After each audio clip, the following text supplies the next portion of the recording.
De volta. Namastê. Namastê. Minha conexão deu uma falhada. Acontece. Hoje. Você prefere que deixe com os comentários para poder ir ouvindo a opinião das pessoas ou deixa sem? Não tem nenhum problema não. É ótimo. Deixa aberto, né? É parte do processo. Os coraçãozinhos, as mãozinhas voando, isso. Tudo aí. A interação, né? Então tá ótimo. Então eu vou lhe apresentar para as pessoas. Muito obrigado, Louca, pela sua presença aqui. As pessoas estão chegando aos poucos. Então vou apresentar, Louca. E aí depois você abre com uma oração, né? Pode ser. Louca Sax Dassa. É o Lúcio Varela. É um educador, filósofo e cientista da religião. Licenciado em Filosofia e doutor em Ciência da Religião pela Universidade Federal de Juiz de Fora, na área de tradições religiosas e perspectivas do diálogo. Formado e iniciado como sacerdote Brahmani no hinduísmo Gaudiya Vaishnava, por Sri Bhaktivedanta Swami Prabhupada.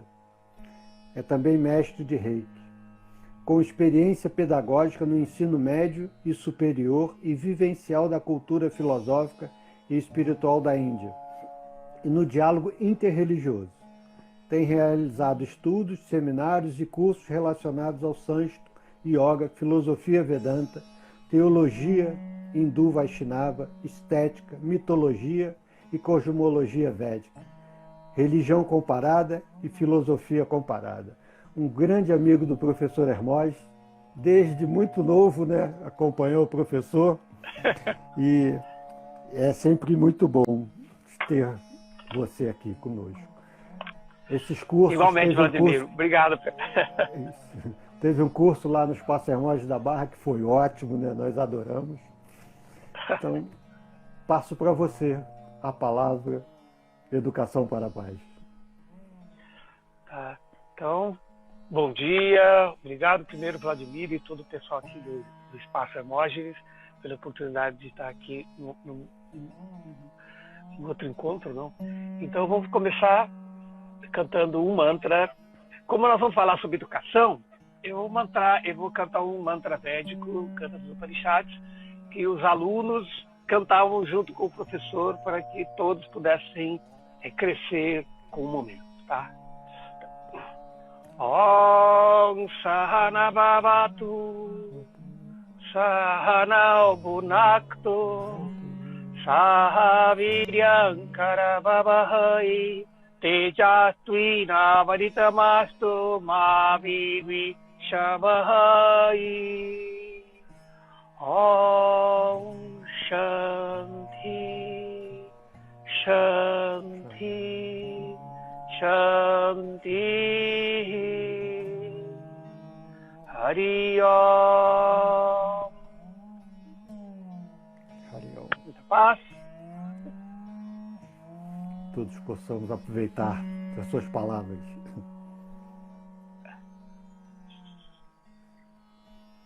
Então. Qual é o esquema? Então, o que você tem para falar para nós sobre a paz no olhar? Então agora é minha palestra, né? Sim. Tá.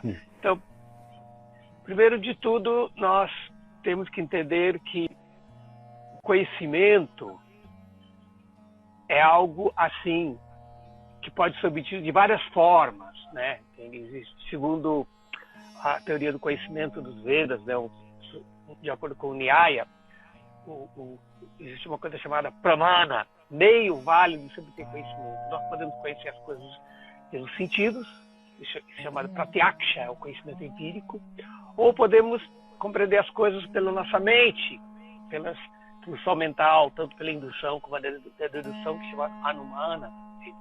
E aquilo que está além dos sentidos e aquilo que está além da mente, existe um processo chamado Shabda, ouvir de autoridades autorrealizados que puderam entender essa realidade de uma forma assim mística, ou seja, pela visão de yoga. Então, esses grandes videntes, esses grandes seres autorrealizados, que tiveram conhecimento do real, não apenas têm fé, mas que realizaram, deixaram esse conhecimento nas diferentes tradições religiosas, espirituais, nas escrituras, etc., para o nosso benefício. Por isso que este tipo de conhecimento, apesar de mas eu estou ouvindo alguém falar. Não, mas não é apenas ouvindo alguém falar. Não é qualquer pessoa que está falando, são pessoas que tiveram a conexão com o som sagrado, com o som da revelação e, portanto, podem entender a realidade além dos limites da mente e do sentido. Então é por isso que a literatura védica, ela nos trata sobre conhecimento, mas principalmente dois tipos de conhecimento, que é chamado Paravidya e Aparavidya. Paravidya é o conhecimento transcendental, aquele conhecimento obtido exatamente pelos grandes videntes, pelas almas autorrealizadas, pela visão de yoga. E Paravidya é aquele conhecimento que pode ser obtido por outros meios. Então significa que os Vedas nos dão dois tipos de conhecimento: conhecimento da sabedoria e conhecimento da ignorância. Estou falando a palavra ignorância, mas não no sentido moralmente pejorativo, no sentido daquilo que é temporário, das coisas do mundo. Então, você encontra na literatura conhecimento de gramática, poesia, artes marciais, arquitetura sagrada, astrologia, medicina, todos os diferentes tipos de conhecimento que as pessoas precisam para viver neste mundo. E também aí você vai encontrar através dos Upanishads e os seus diferentes comentários dos Upanishads, com os Puranas, com a Bhagavad Gita, essa diferente literatura que se chama de Traya Prastana, aquela literatura que aí você pode conhecer sobre o absoluto, o eterno. Então, a educação, ela tem que acontecer em todos os dois níveis. Então, significa as pessoas têm que se educar para viver no mundo. E da melhor maneira. A vida humana é uma oportunidade muito rara. Por isso é dito que os seres humanos, eles se distinguem dos animais, porque ele consegue ir além de 4 atividades básicas, que é comum a todos os seres, os animais e os seres humanos, que é a Hara Nidra Bhaya Maituna, Shamanana Tatpashubina. A gente comer, dormir, defender-se e fazer sexo. São atividades que os homens fazem, mas os animais também fazem. Então, se nós apenas fazemos a mesma coisa, não somos diferentes dos animais. Mas esse mesmo texto que eu li em sânscrito, ele diz, isso é chamado Shamanya, que nós temos em comum, mas depois tem Vishesha, aquilo que nos diferencia dos animais. O que diferencia do animal é a pessoa poder entender e viver no Dharma. Às vezes as pessoas traduzem essa palavra Dharma como apenas religião, mas o conceito de religião, que nós estamos acostumados na nossa cultura ocidental, ele não é tão amplo como o conceito de Dharma. E mesmo esse conceito de Dharma, no sentido da lei cósmica, de viver de acordo com a própria posição nossa constitucional. Cada pessoa nasce, cada ser tem uma natureza. E essa natureza é o seu Dharma. Por exemplo, até os elementos. Por exemplo, a água ela é uma substância, mas ela tem um Dharma, que é fluir. Ela é um fluido. Entende? O fogo é um elemento, mas ele também tem seu Dharma, que é o quê? Queimar, iluminar, aquecer. Então, não dá para conceber uma substância sem o seu Dharma. Por isso que no Mahabharata diz que Dharmandaranaiti, o Dharma é aquilo que mantém o ser. Um ser que não entende o seu Dharma, ele não chegou na sua plenitude. Por isso é dito que o ser humano, ele tem o seu Dharma. E o nosso Dharma é servir. E o ser que não serve não pode vir a ser. Então, na verdade, o servir, ele traz o ser. Então, este servir é exatamente o que nós chamamos de Dharma. Então, e como que o Dharma é determinado? é determinado pelo si mesmo, pelo Atma. Essa palavra Atma, em sânscrito, é um pronome reflexivo, que significa si mesmo, que em português nós não podemos traduzir com uma palavra só, mas em inglês nós temos o self, que é utilizado na psicologia, né? Então, o Atma, se você vai no dicionário de sânscrito, você vê que ele pode significar várias coisas. O corpo, a mente, o intelecto e o espírito. Então, por que uma palavra tem tantos significados totalmente diferentes? Porque o sentido do Atma é aquilo que você se identifica, aquilo que você considera como sendo o ser. Então, se eu estou condicionado pensando que o corpo é o meu ser, o corpo é o meu Atma. É o meu si mesmo. Se eu penso que eu sou a mente, apenas intelectual, de princípio assim sutil, aí a mente se torna Atma. O intelecto. Agora, quando eu me torno alto, eu me situo no ser eterno. O Atma, essa identificação é eterna. Então, de acordo com o que nós nos identificamos como Atma, o Dharma também é proporcional.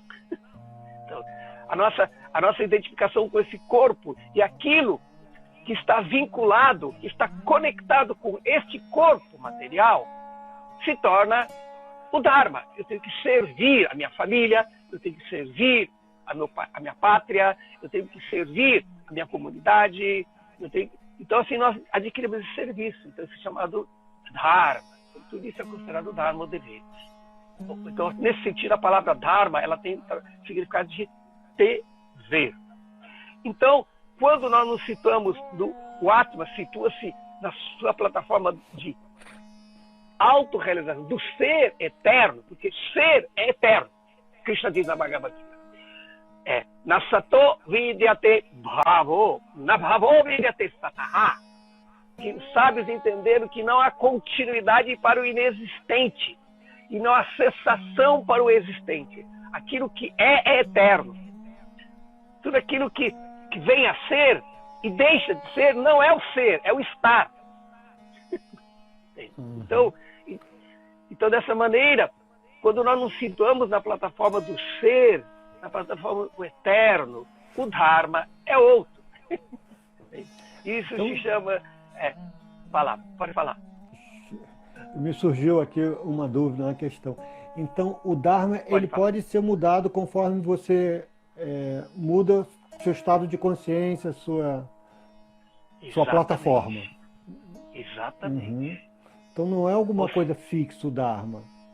Conforme você vai conhecendo, quando você se identifica com o ser, o Dharma muda, né? Então, ou seja, nós temos que entender que na medida que você evolui, você tem dharmas superiores. Você não pode abandonar o seu dharma inferior se você não passou para uma oitava superior. Sim. Você está entendendo? Não é que Entendi. Muitas pessoas pensam que às vezes a vida espiritual vai se tornar um monge. Ela se alienou de seus deveres com a família, com a sociedade. Pelo contrário, né? Ele situou-se num Dharma, num dever superior. É o único momento que você pode, não digo negligenciar. Krishna fala do Bhagavad Gita. Logo, quando no fim da Bhagavad Gita, Krishna, depois ele ensina todo o conhecimento espiritual. Aí ele fala, Arjuna, Sarva Dharma, abandone todos os Dharmas. Por que Arjuna poderia abandonar todos os seus Dharmas? Porque ele aceitou Krishna. Porque ele situou-se em Krishna, no Ser Supremo. Então, quando você está com o dever supremo, os deveres inferiores, entende? Já eles são descartáveis, por assim dizer. Não é que a pessoa busca a vida espiritual para fugir dos dharmas. Daí ele não vai aceitar também o dharma superior. Por exemplo, está dito nos Upanishads. Jasya deve para bhakti jata devi tata guru tasya tikatita hi artha prakashanti mahatmanaha. Somente aquelas pessoas que têm fé no Supremo e têm o mesmo fé no Guru, que todo o mistério do conhecimento espiritual é revelado. Mas no verso anterior ele fala, agora aquele que não é um bom filho, aquele que não é um bom súdito, aquele que não situa-se no seu dever neste mundo, não vai poder ser um discípulo e não vai poder aceitar Deus. Então este ponto é o que deve ser entendido, que existe hierarquia de necessidade. Existe um psicólogo humanista chamado Abraham Maslow, que ele trabalha muito com empresários, qualificação. Ele nos dá a noção da pirâmide das necessidades. Então nós temos que entender que as necessidades básicas, enquanto elas não estão supridas, você não passa por uma necessidade superior. Entende? Primeiro você tem que cuidar do corpo, as necessidades psicológicas, as necessidades intelectuais. Chega numa necessidade espiritual. Por exemplo, vou dar um exemplo aqui, Vladimir. Eu não posso sentar aqui e me preocupar com a minha necessidade transcendental, espiritual, e meditar na sílaba sagrada do Maha Mantra. Se eu tenho um aqui embaixo. No estômago, né? Se o estômago ronca de fome, né? Então, este mantra, nesse sentido, nós temos que entender que os dharmas deste mundo, eles são determinantes. Enquanto nós não lidamos e evoluímos e cumprimos com o seu dever. O cumprimento de um dharma, ele faz com que você assuma um dharma superior. E assim nós crescemos até chegar no dharma supremo, que é chamado o Sanatana Dharma. Então, voltando à questão da educação. A educação tem que nos preparar para tudo isso. Os Vedas falam, mas os Vedas são muito complicados, os Vedas é muito complexo, tem tantos livros, ensinam tudo. E qual que é o ensinamento verdadeiro? Aí as pessoas criam seitas, né? Cada um brigando, não, é Karma Yoga, é Dhyana Yoga, é Dhyana Yoga, é Bhakti. Então, as pessoas ficam aí brigando, mas você pode ver, na escola, ninguém briga em relação à matemática. Ninguém quer tentar provar que a matemática do ensino infantil ela é inferior à matemática do ensino fundamental e do ensino médico ou da universidade ou no curso de pós-graduação. Quem deles tem matemática? Não, o cara do curso de pós-graduação, não, eu estou fazendo meu doutorado aqui em cálculo. Isso aí não é nada, essa matemática. Não, ninguém fazemos isso na pedagogia. Pelo menos não deveria. Não.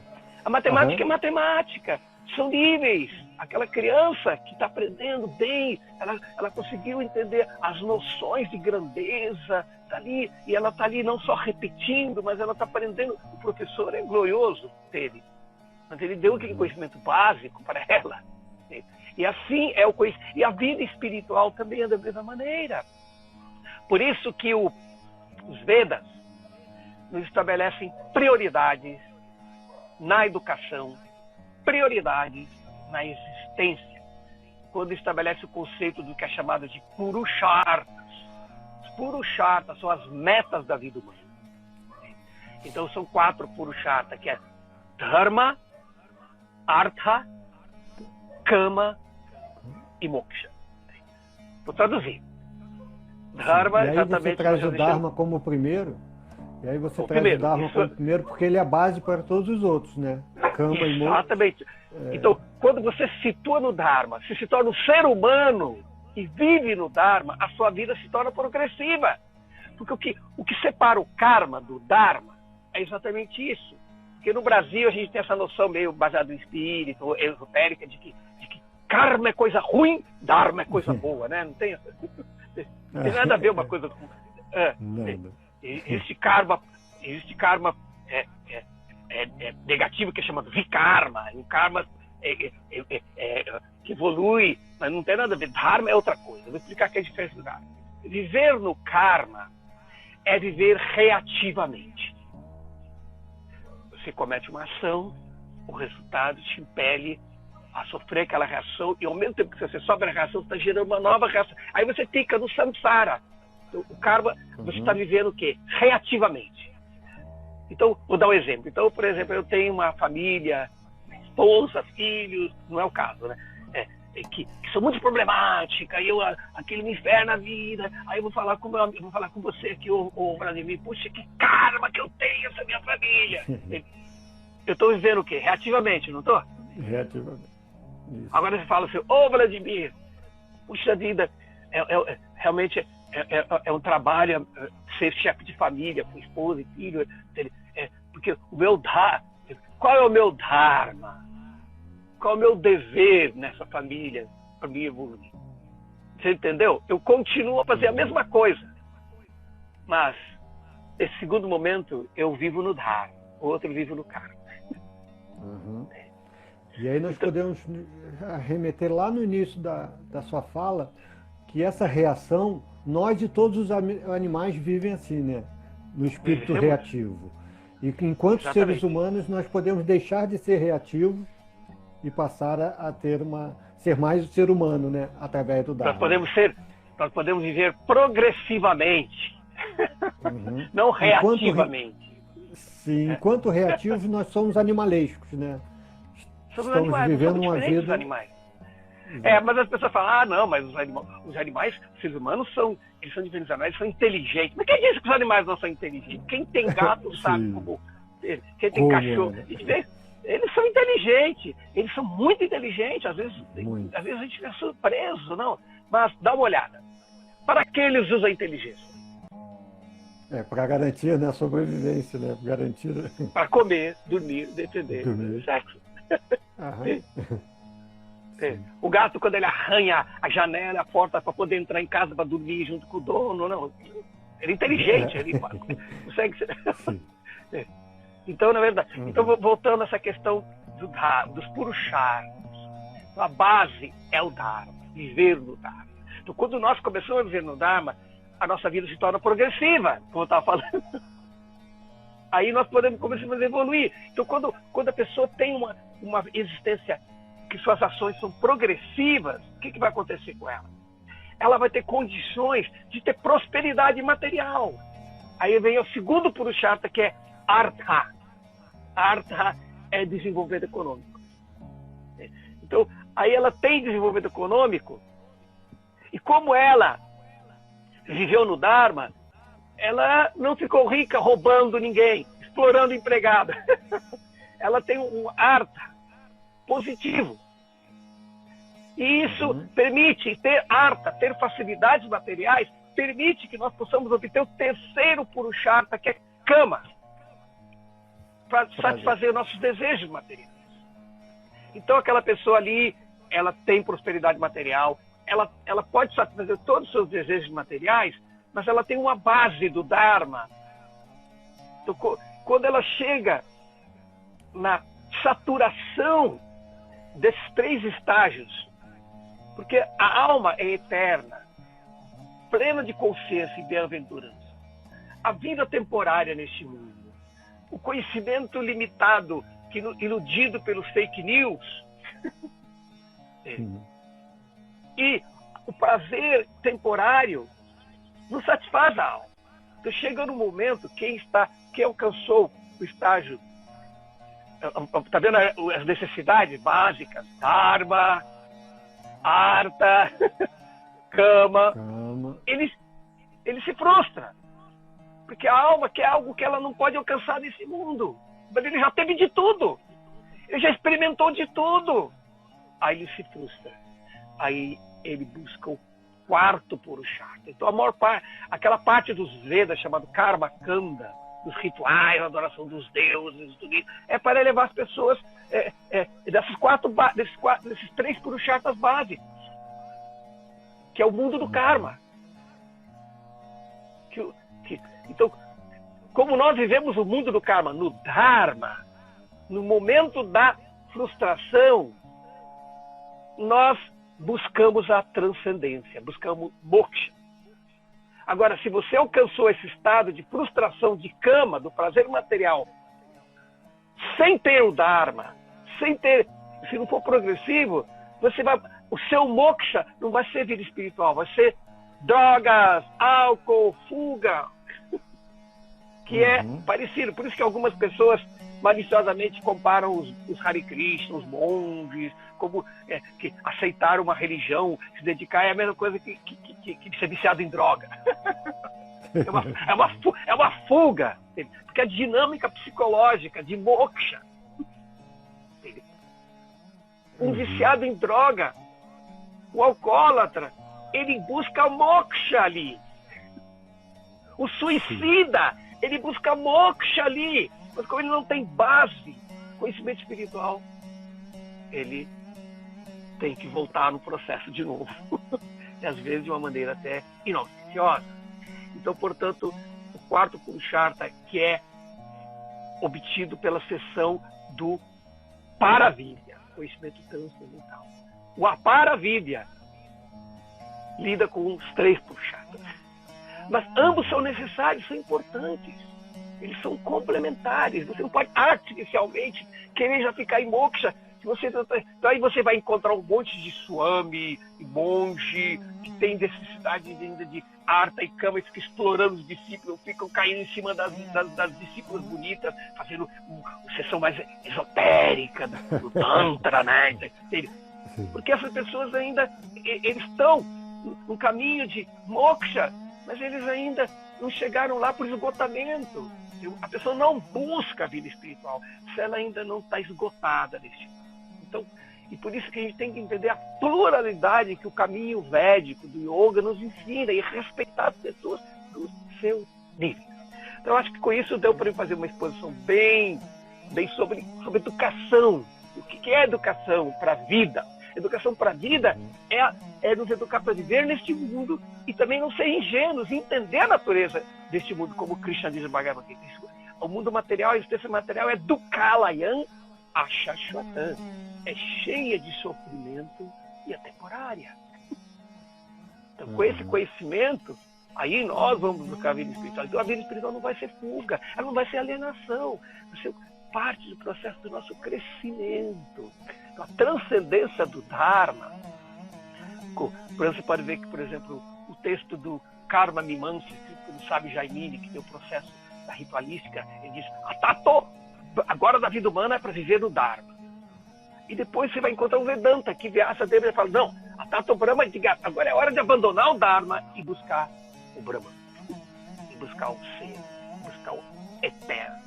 Então a educação ela deve nos preparar para tudo isso, então, e respeitando o nível das pessoas. E nós não devemos agitar a mente daqueles que não podem alcançar um nível mais elevado. Se nós fazemos isso, nós somos desonestos. Nós estamos apenas preocupados com o nosso orgulho em provar que meu nível é mais elevado. Sim. Aí para diminuir o outro. Claro. Tá, então aí, agora te dou aí, se você quiser fazer alguma pergunta, ou o pessoal quiser responder pergunta, a gente pode. Com esse tema, eu queria ver se podemos explorar um pouquinho, porque esse desencanto ele é até necessário, né? Esse desencanto com o mundo. Mas não significa que o mundo passa a ser alguma coisa a ser rejeitada. Não, quando acontece esse desencanto, você vive com mais plenitude, né? E daí a importância de servir, né? Se não tiver o serviço como sendo a motivação, você fica querendo... É o consumidor que só quer extrair do mundo, né? Então, quando acontece esse desencanto, é que você começa a ter a oferecer ao mundo, né? E aí é um processo de amadurecimento, né? E a educação, ela ainda está voltada para te tornar, para você ganhar a vida, né? Para você tornar mais consumidor e poder se dar bem sobre o outro, né? E não para te colocar para servir a sociedade, né? Aí eu acho que quando isso inverte, né? Quando acontece essa metanoia, que aí começa o caminho espiritual, né? Porque Dalai Lama usa essa expressão, né? Quando ocorre o desencanto, você começa a caminhar no nível espiritual, né? Mas não é negar a vida, né? A vida não passa a ser tudo um lixo, ou seja, as pessoas passam a ser pessoas menores. Ao contrário, né? Você passa a dar um valor maior, né? E a reconhecer a limitação de cada um, né? O convívio fica muito mais íntegro, né? Muito mais inteiro, né? Porque você reconhece que todos têm limitação, né? Aí queria explorar um pouquinho sobre isso. Tá, ou seja, esta vida tem um propósito. Ela não é pelo acaso. Então, essa visão materialista da própria ciência que nós levamos na nossa vida, que as coisas surgiram pelo acaso, uma coisa leva a outra, é tudo por acaso, não há um propósito. A visão védica, na cosmologia védica, não é noção nem de um universo infinito, mas de um cosmos que tem um propósito. A existência humana tem um propósito que deve ser obtido. A vida não deve ser vivida assim, porque isso leva a um nível de completamente... O desencanto leva à loucura, na verdade. Leva a frustração, entende? E pior de tudo, os problemas psicológicos graves, entende? Então, por isso que nós temos que entender que um professor, que todos nós devemos ser, entende? Que todos nós temos algo para ensinar. Nossa própria vida é o exemplo. Ele tem que ver essa questão de que a nossa cultura ocidental, ela nasceu da ignorância. O mundo, a cultura humana, ela não é o conceito da evolução, de que o ser humano nasceu na idade das pedras, evoluiu. Isso é uma visão que não é errada, mas é parcial. Que existem várias histórias, os Vedas explicam momentos em que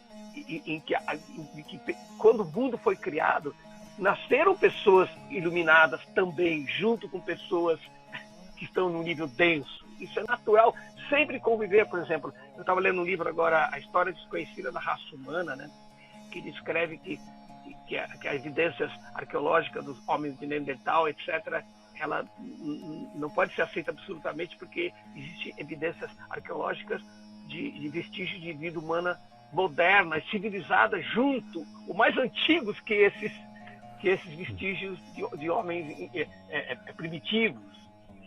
Então, deixa eu lhe interromper um minuto. Fala. Desculpa lhe interromper, porque tem uma pergunta exatamente isso. Não sei se você lê aí. Professor, estou estudando pré-história. Alguma dica ou intuição para desenvolver alguma linha de estudo do homem pré-histórico? Essa pergunta cabe com o que você acabou de falar, né? Então já respondi a pergunta.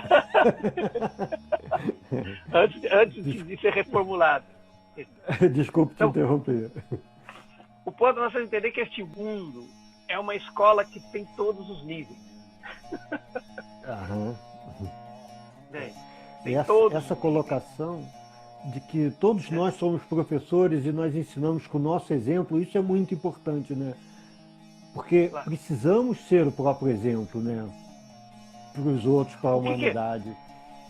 E um professor, que é o mestre?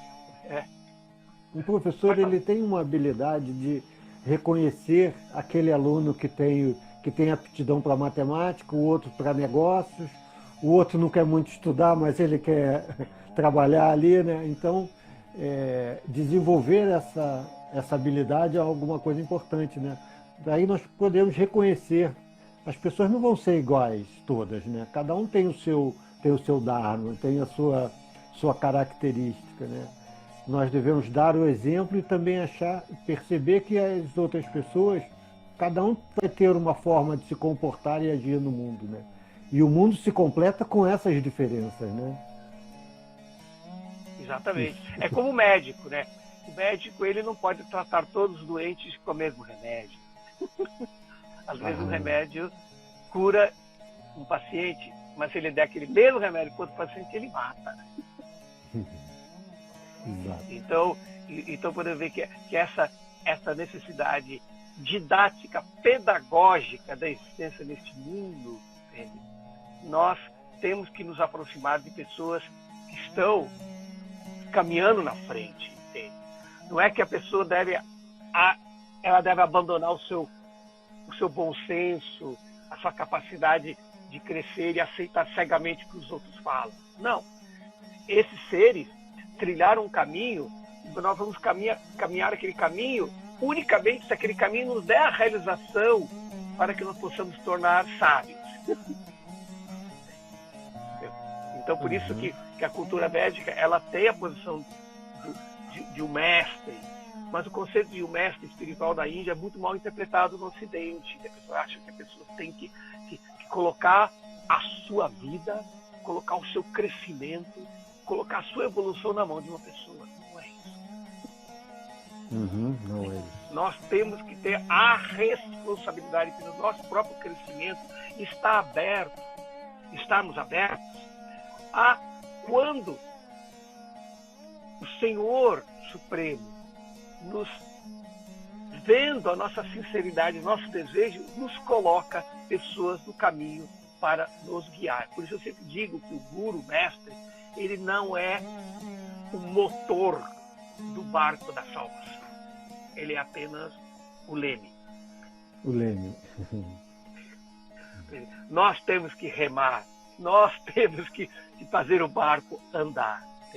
E as direções, elas são indicadas, e por isso que eu sempre digo na vida espiritual, no trabalho religioso mesmo, são duas coisas importantes: fé e bom senso. O pássaro da espiritualidade voa com duas asas: fé e sabedoria. Então, se você tem até 20% de fé, é boa medida, mas tem que ter 80% de bom senso. Então, portanto, e esse bom senso indica nosso desejo, a nossa responsabilidade, porque aí Krishna explica na Bhagavad Gita: Sarvasyathyaham hridisham vidito. O Atma, que somos nós, o coração, está junto dele, está um outro Atma, que é o Param Atma. É o ser do ser, o Atma do Atma. E ele é a fonte de todo conhecimento. Krishna explica: Sarvasatya, de mim vem conhecimento, esquecimento e toda lembrança. Então, quando nós queremos, quando nós agimos no Dharma, nós agimos da maneira sincera, ele se revela. E se nós, por isso que o yoga é exatamente isso. Yoga chitta vritti nirodha. Patanjali não fala isso? Purificar a consciência dos vrittis, daquilo que é estranho, para que você possa ouvir Deus no coração. Então, mesmo que nós não tenhamos condição de fazer o trabalho de faxina da consciência, nós somos sinceros e queremos Ele, que não pode ser ouvido pela nossa consciência não estar apta, nos coloca em nosso caminho alguém que é o médium, que ouve ele e pode nos. Por isso que essa questão esses mestres qualificados que ensinam pelo exemplo são os gurus. São importantes. Eu acho que isso mais ou menos responde essa pergunta que tem aqui da Aline. Ela faz assim: nesse período de pandemia, isolamento, muitos têm se sentido ansiosos e deprimidos. Algum conselho especial para esse momento? Eu acho que tem sido dito o tempo todo, né? Tudo que está sendo dito até agora é isso. Mas, assim, alguma coisa que direcione mais as pessoas, um caminho para a paz, um caminho para... sem dúvida, a devoção é o caminho, né? Não tem... A entrega a Deus é o caminho, né? O Hermógenes diria: entrego, confio, aceito e agradeço. A devoção é importante, que mesmo no processo de yoga, né, apesar de Patanjali fazer todo um trabalho de uma psicologia muito profunda da meditação, dando caminho, a escada... Seu som ficou baixo, Lu. Seu som ficou baixo aí. Vai. Melhorou? Vai. Acho que sim. Alô? Vai. Melhorou? Alô, tá. Melhorou. Então, apesar de ele nos dar esse caminho, a escada, yamas, regras éticas de comportamento pessoal, niyama, regras de comportamento social, asana, postura correta, pranayama, expansão da respiração, controle dos sentidos, concentração, meditação e samadhi, você alcança o destino. Ainda assim, ele botou ali, apesar de ter essa escada, logo no segundo degrauzinho da escada, ele botou uma portinha. Sabe o que tem naquela portinha? Ishvara Pranidhana. Por isso, quando ele fala aqui, por Ishvara Pranidhana, você não precisa passar nem por Shamyama. Então, eu já alcanço a samadhi. É exatamente Ishvara Pranidhana. Entregar a vida, entregar o prana. Esse é o caminho mais fácil, mas é o caminho mais difícil. Porque é o caminho que necessita humildade, como o irmão professor falou. Ele necessita de humildade. Sem humildade, não existe caminho. É muito mais fácil você sem humildade, aceitar um processo muito austero, muito erudito, de sácara, e chegar lá com ego. Aí você chega com o ego, aí você chega lá e fala: eu sou Deus. O eu sou Deus, não é isso. Nós entendemos que, do ponto de vista do ser, da eternidade, somos iguais a Deus. Mas do ponto de vista da personalidade, não somos. Sim. Você levou o ego, você pode alcançar a transcendência sem ego, aí você se alcança só o Brahman. Existe um tipo de moksha chamado Sayuji, que liberta em Deus. Mas se você quer levar a sua individualidade no plano espiritual, você tem que ser humildade. Nesse mundo, quem não se humilda perante o Criador é humilhado pela energia material. Ajeita um pouquinho melhor seu microfone. Ajeita um pouquinho melhor seu microfone. Tá baixo ainda. Tá melhor? Acho que sim, talvez.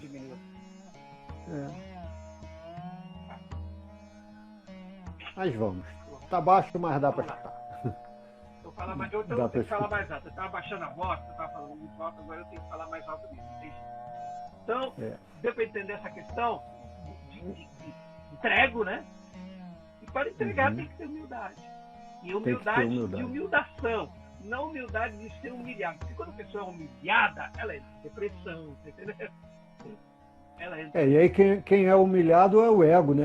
É o orgulho, é a vaidade, né? É o fulano de tal. O ego como diria é humilhado e a gente se identifica com ele e a gente entra em depressão, em frustração, em loucura. Portanto, nós temos que... Esses dias tem me chamado muito a atenção essa coisa da pandemia, de flexibilização. Eu estou andando meio impressionado quanto tem se dado tanto valor. Primeiro, a questão econômica e segundo, ao entretenimento, né? Você vê, flexibilizou, as pessoas foram para os bares, para os shoppings, lotaram diversões e tal, porque eu não posso viver sem dar um mergulho, sem dar uma corrida, sem tomar uma cerveja. E me chamou muito a atenção como dois aspectos são muito fortes. A economia, o dinheiro, né?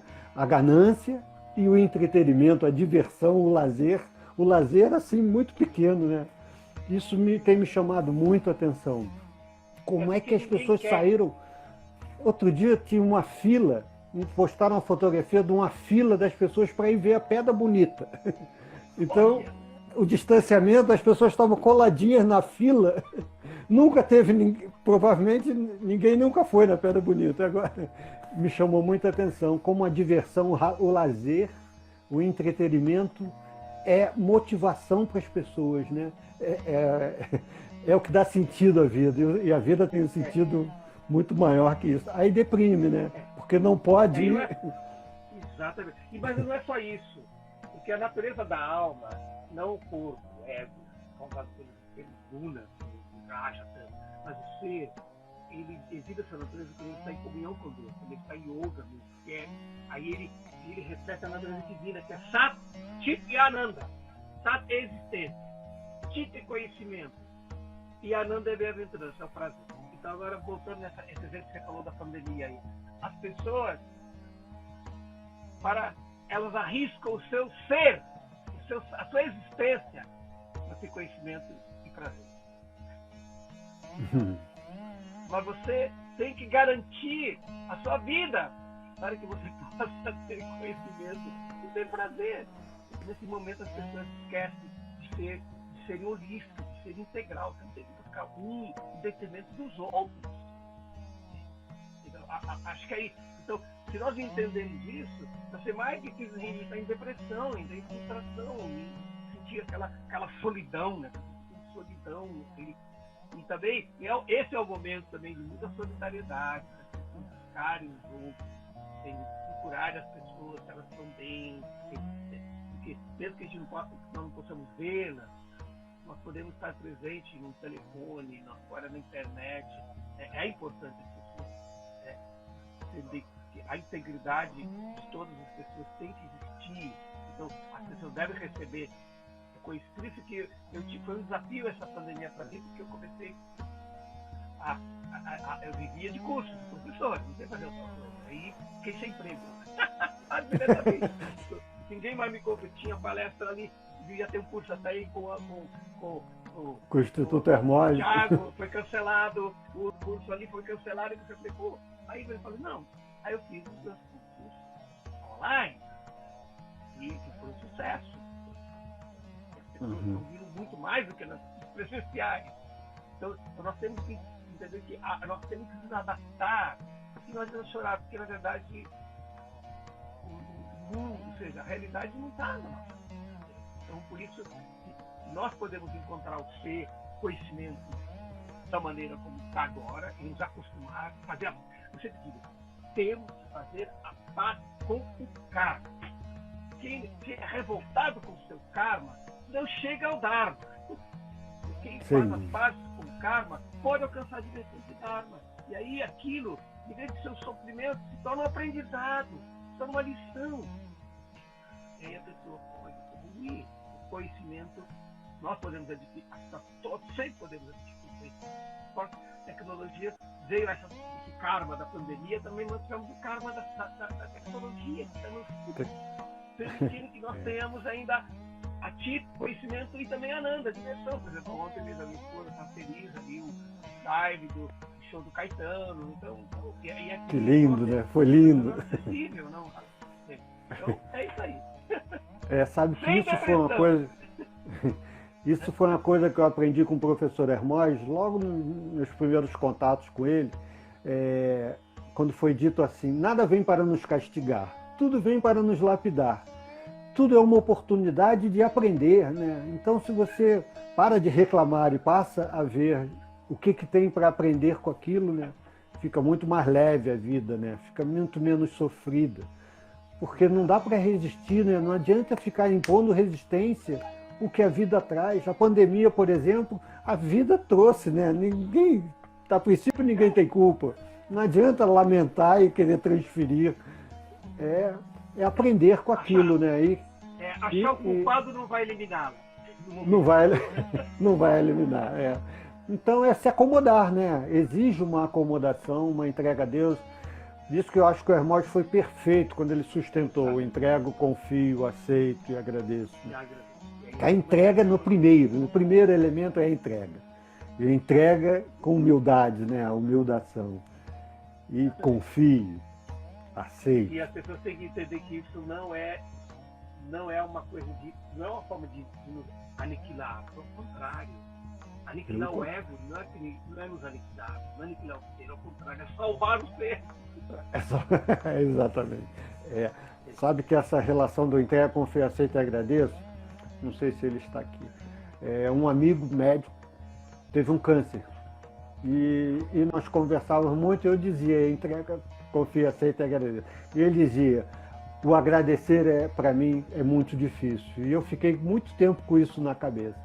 Aí outro dia eu falei para ele, atualmente eu tenho uma resposta para te dar daquele momento, isso já foi há muito tempo. Atualmente eu tenho uma resposta para te dar. Porque ainda assim, você com câncer,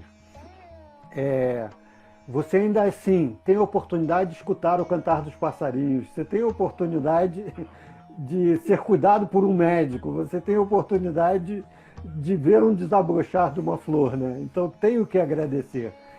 Porque mesmo nas condições difíceis, se nós tivermos um olhar, nós temos o que agradecer, né? A vida nos traz. Se estamos vivos, temos motivo para agradecer. Né? E essas são as bem-aventuranças, né? São as bênçãos de Deus, né? Isso mesmo. Então nós falamos os Purushotras. Então você fala, a minha mensagem quem canta os nomes de Deus, seus males expandem. O processo de cantar o Mahamantra, que é um mantra para esta era. Hare Krishna, Krishna Krishna, Hare Hare, Hare Rama, Rama Rama, Hare Hare. Eu sei que você também, o Hermógenes canta muito, o Sai Baba canta muito. Este mantra é um mantra que é a meditação dinâmica que nós podemos fazer na Karika Yoga e meditar. Então tá ótimo, Louca. Muito obrigado. E você, até uma nova oportunidade. Uma oração para encerrar? Tá, canta você agora. Não, fica você. Eu não tenho. Não, mas fecha você, por favor. Então, vou cantar o mantra Hare Krishna. Hare Krishna, Hare Krishna, Krishna Krishna Krishna, Krishna, Hare Hare Hare Hare Rama, Hare Rama, Rama Rama, Hare Hare. Muita paz. Hare Krishna, Hare Bo. Gratidão, Lucas. Obrigado a todos que estão aí. Namastê.